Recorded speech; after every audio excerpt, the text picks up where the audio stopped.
Hello guys! Welcome back sa ating channel. In today's video, ang pag-uusapan natin is yung mga katanungan or kadalasang mga katanungan sa ating YouTube channel sa comment section about applying for a US tourist visa. Kung gaano ba ito kahirap o paano ba ito maging successful sa pag-apply ng US tourist visa sa Pilipinas.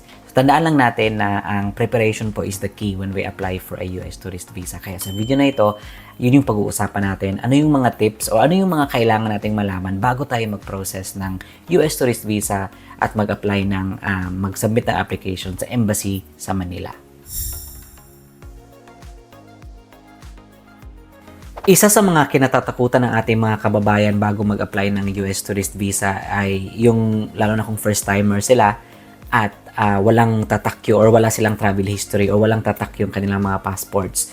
Well, hindi naman yun prerequisite. Tandaan natin na hindi yun requirement para ma-approve yung US tourist visa natin.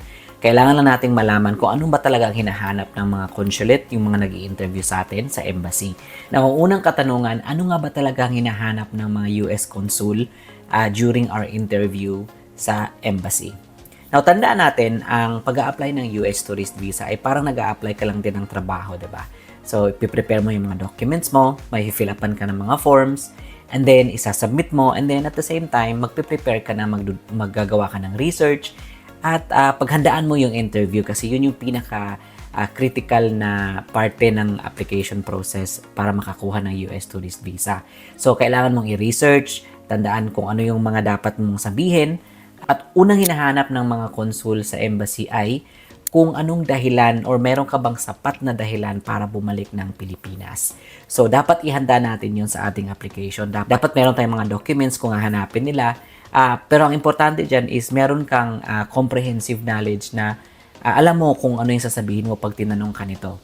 Kasi kailangan lang talaga nilang ma-assure na babalik ka ng Pilipinas. So, ano nga ba yung mga dapat mong sabihin kung sakaling itanong sa'yo yon?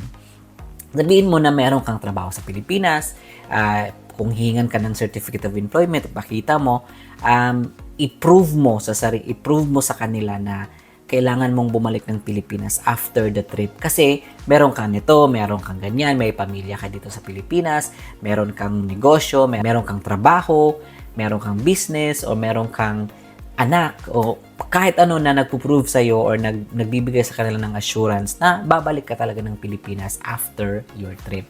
Yun yung isa sa mga importanteng hahanapin nila at dapat concise at comprehensive yung sasabihin mo pag tinanong ka nito. Ang pangalawa ay kaya mo bang tustusan ang iyong biyahe papuntang Amerika?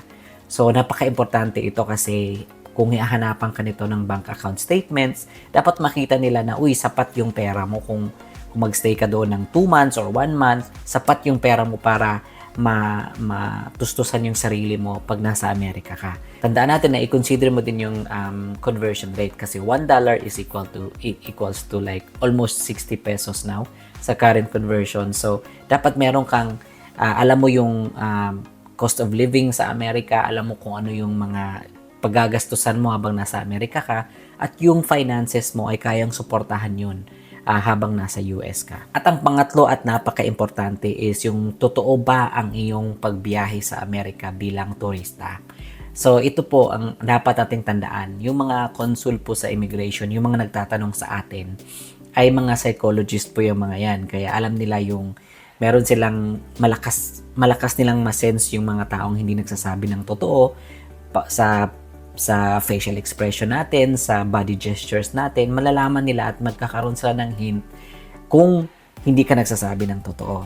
Kaya kung during the interview may sasabihin ka na hindi totoo, malalaman nila yun. Kaya pagpunta mo pa nga lang sa cubicle, pag makita ka nila kung kabado ka na, malalaman na nila yan. So the first question na ibabato sa'yo kung hindi totoo yung reason mo pagpuntang Amerika, at malalaman at masisense naman talaga nila yon.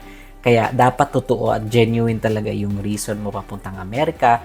Ano ba yung purpose mo doon? Ano ba yung goal mo doon?